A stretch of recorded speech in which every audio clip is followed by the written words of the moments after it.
Hello, grade 11. Here is your reviewer for general mathematics. Question: what is the value of x?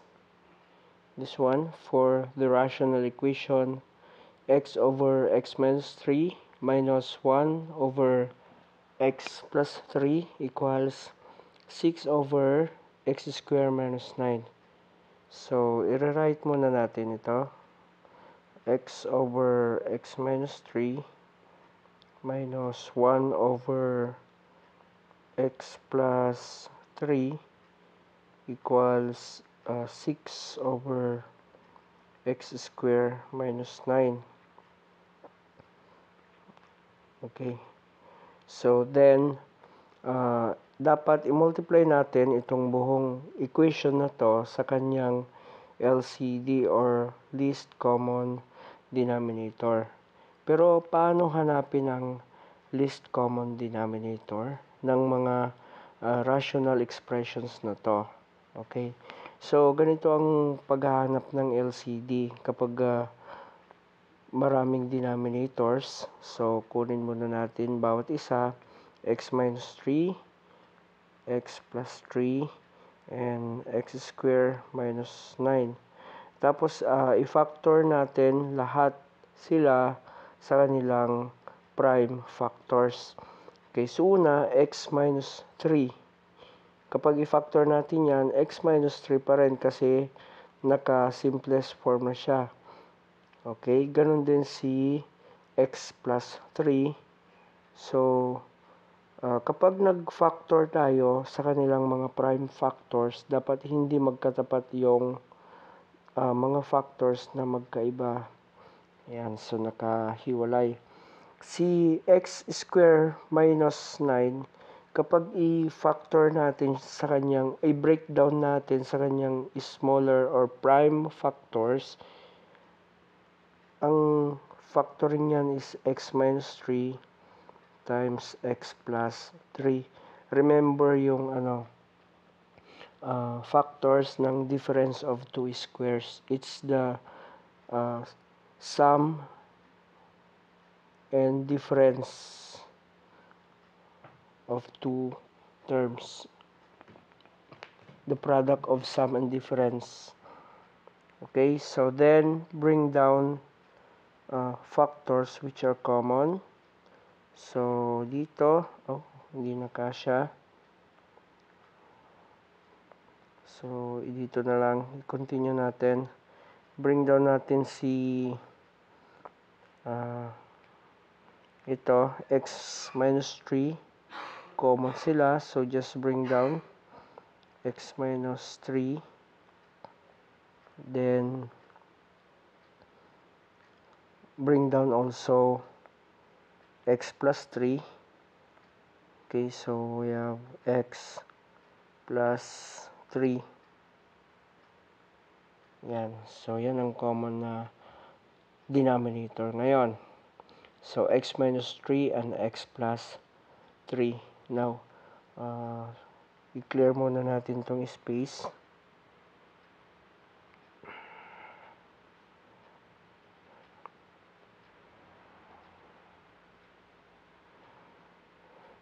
So, kung ang LCD ngayon ay x minus 3 times x plus 3, then, multiply na natin dito, x minus 3 times x plus 3.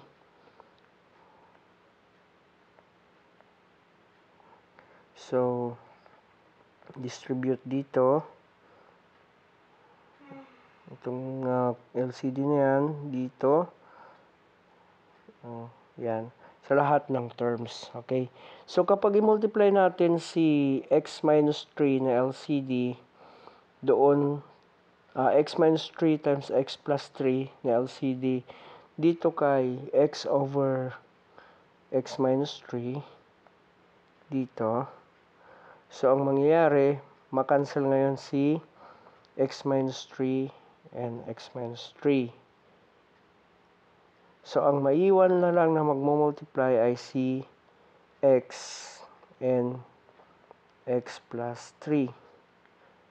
Okay. Now, sa second term naman, minus, kung i-multiply ulit natin din si LCD na x minus 3 times x plus 3. Okay, dito naman sa second term dito, so ang mangyayari, makakancel si x plus 3. Cancel out silang dalawa. So, ang maiwan is yung 1 times x minus 3. Okay, equals. Ngayon, si x minus 3 and x plus 3, we know na ito yung factor ni x square minus 9. So, ibig sabihin, kapag i-multiply natin itong LCD naman dito sa other side ng equation na 6 over x square minus 9, magkakancel out na si x square minus 9 at si x minus 3 times x plus 3 dahil pareho sila. So, ang maiwan na lang ay 6. Okay. Now, it's time to simplify the terms having parentheses. So, first, multiply x times x. We have x squared plus 3x. Okay. Dito naman, negative 1 times x. So, we have negative x. Negative 1 times negative 3. That's positive 3 is equal to 6. Then, simplify further. We have x squared. Tapos, common si 3x, common term or similar term si 3x minus x. That's 3x minus 1x. So, we have x squared plus 2x na lang. Then, si 6, sasama na siya sa term, nagkapareho ng niyang constant. So, magiging 3 minus 6, which is negative 3 equals 0. Now, so, as you can see, this is a quadratic equation. So, for a quadratic equation, to solve for the roots, or to solve for the value of x, we can use factoring. Okay, so, i-clear off muna natin itong space na to. So, if we use factoring, so, dito na lang, we have x squared, i-rewrite ko muna, plus 2x minus 3 equals 0.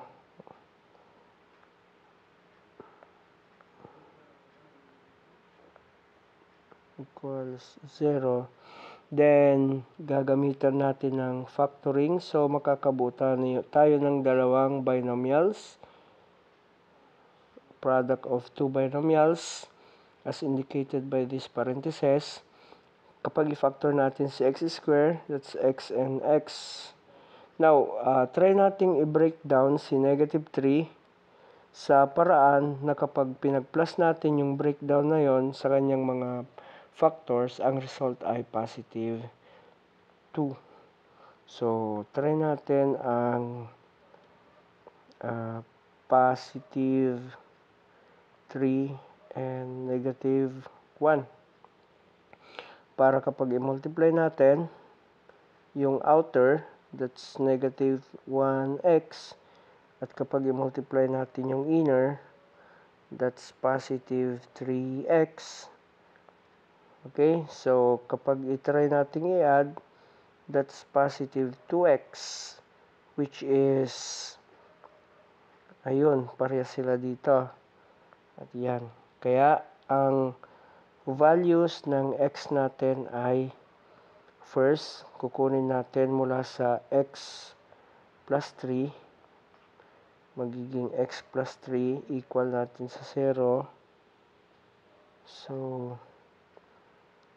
x, kulang na ng space. So, dito na lang.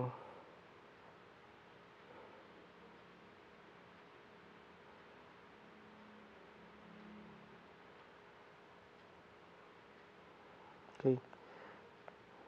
So, x plus 3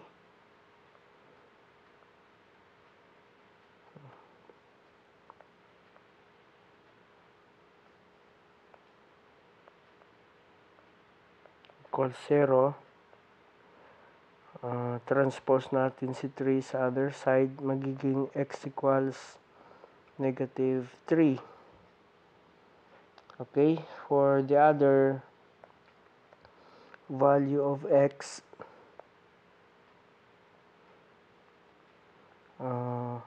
makukuha natin kapag i-equal naman natin yung other factor sa 0. So, yung other factor ng quadratic equation natin ay ito, x minus 1. So, equals 0 natin. X minus 1 equals 0. Transpose C1 or constant sa kabila. So, x is equal to positive 1. Okay. So, we have two values of x na masosolve natin dito sa rational equation na yan. We have negative 3 and positive 1. Ngayon, kung iso-substitute natin si negative 3 kay original equation, so, pansinin ninyo, kapag i-substitute natin si negative 3 dito, negative 3 minus 3 is negative 6. Pero kapag dito naman i-substitute si negative 3 plus 3, that's 0. So, magiging yung buong expression na ito is 1 divided by 0, which results to an undefined value. So, therefore, hindi pwede na maging value ng x si negative 3. So, isa lang ang pwedeng answer dito.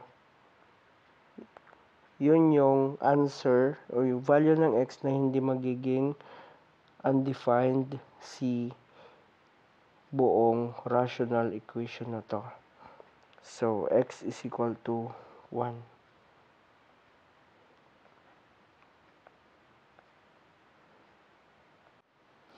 Okay, for this next question, what is the solution set for inequality 3x over x plus 3 is greater than or equal to 2 in an interval notation? Okay, so remember na if we solve for the solution set for inequality, dapat yung right side of the inequality is always 0. So, we have to manipulate this such that magiging 0 sa right side. So, i-rewrite lang natin 3x over x plus 3 is greater than or equal to 2. Tapos, para maging 0 yung right side ng inequality natin, i-move natin si 2 sa left side. So, magiging 3x over x plus 3 magiging minus 2 na siya. Is greater than or equal to 0. Wala nang naiwan. So, greater than or equal to 0. Ngayon, may understood na 1 na denominator. Yan. As good as 2 pa rin siya. So, para ma-simplify natin itong dalawang fractions na to, yan, itong fraction na yan at ito, then kunin natin yung least common denominator. When the denominators are x plus 3 and 1, of course, x plus 3 na lang yung LCD. Okay? Now, LCD, which is x plus 3, divided by the dating denominator na x plus 3, syempre 1. Times 3x, di 1 times 3x, 3x pa rin. Okay, now let's move on to this second fraction, 2 over 1. So, x plus 3, yung LCD na x plus 3, divided by 1, so x plus 3 pa rin, times negative 2. So, that's negative 2 times x plus 3 equals or greater than or equal to 0. Okay. Now, remove the parentheses. So, we have 3x minus distribute 2 to the all terms inside the parentheses para ma-eliminate yung parentheses. So, minus 2x minus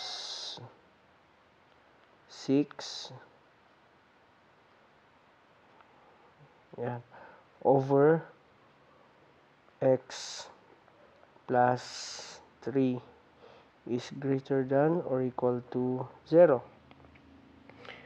But 3x and minus 2x can be simplified as simply x minus 6 over x plus 3 is greater than or equal to 0. Now, let's just try some values which can be said as test points para makita natin kung aling value ng x ang magiging greater than or equal to 0. Okay, so paano? So, burahin muna natin lahat to.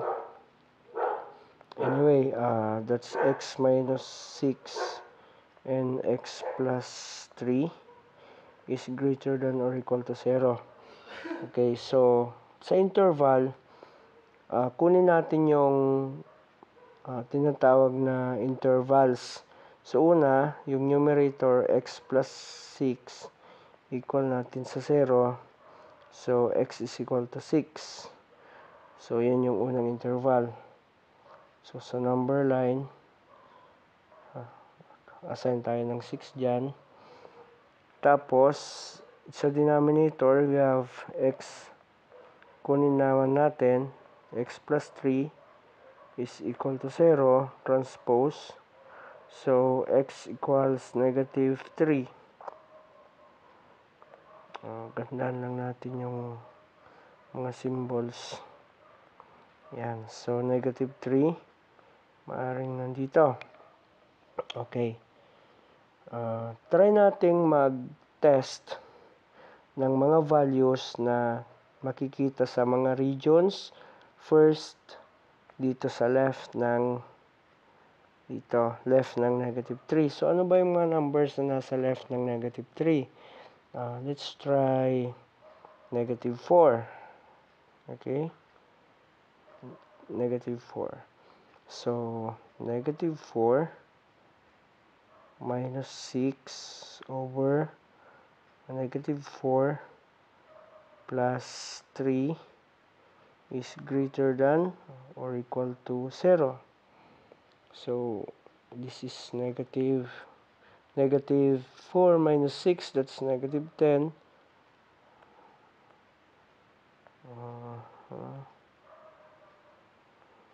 Erase muna natin.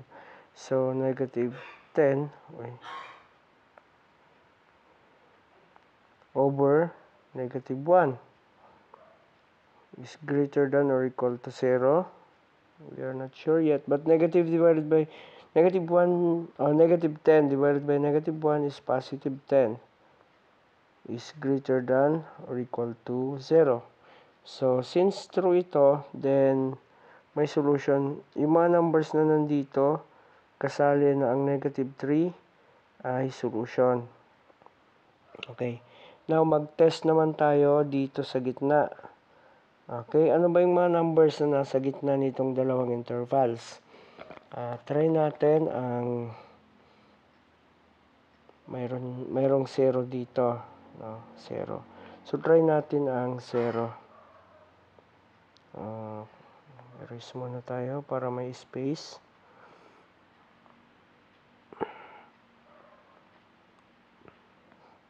So let's try 0. So 0 minus 6 over 0 plus 3 is greater than or equal to 0. Yan, 0 yan. So, negative 6, because 0 minus 6 is negative 6, over 3 is greater than or equal to 0. But negative 6 over 3 is negative 2. Greater than or equal to 0.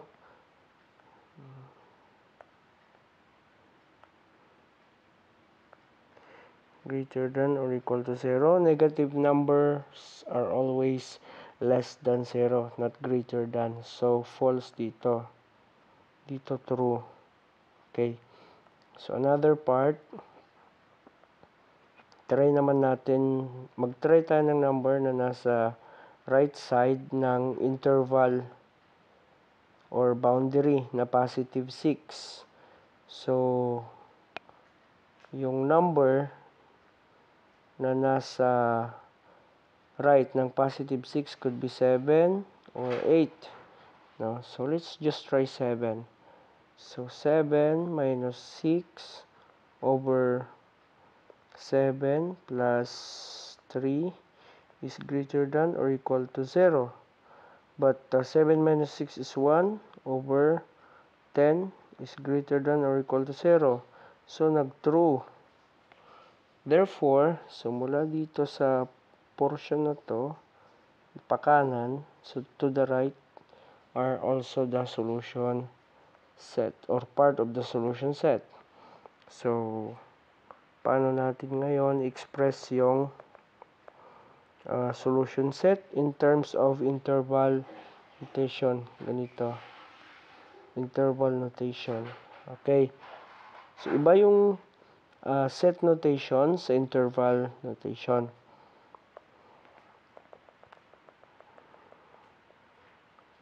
Mag-delete lang tayo ng ibang parts para sa space. So, sa interval notation, ganito. From negative 3, then going left to describe those numbers. So, from negative 3, pero kasali yung negative 3, kaya ang symbol ng grouping ay bracket or braces. Ayan. From negative 3 down to infinity. Negative infinity. Yun. Okay. Dito naman sa right side ng mga solutions, mula kay positive 6 dito, then pakanan. So, yun. From 6, ayusin lang natin. From 6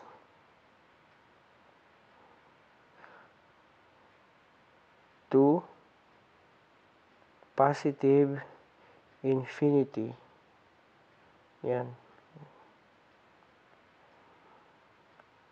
Positive infinity. Ayaw na magsulat. Yun. Then, parenthesis. So, ganitong expression ng solution set in interval notation nitong solution set natin.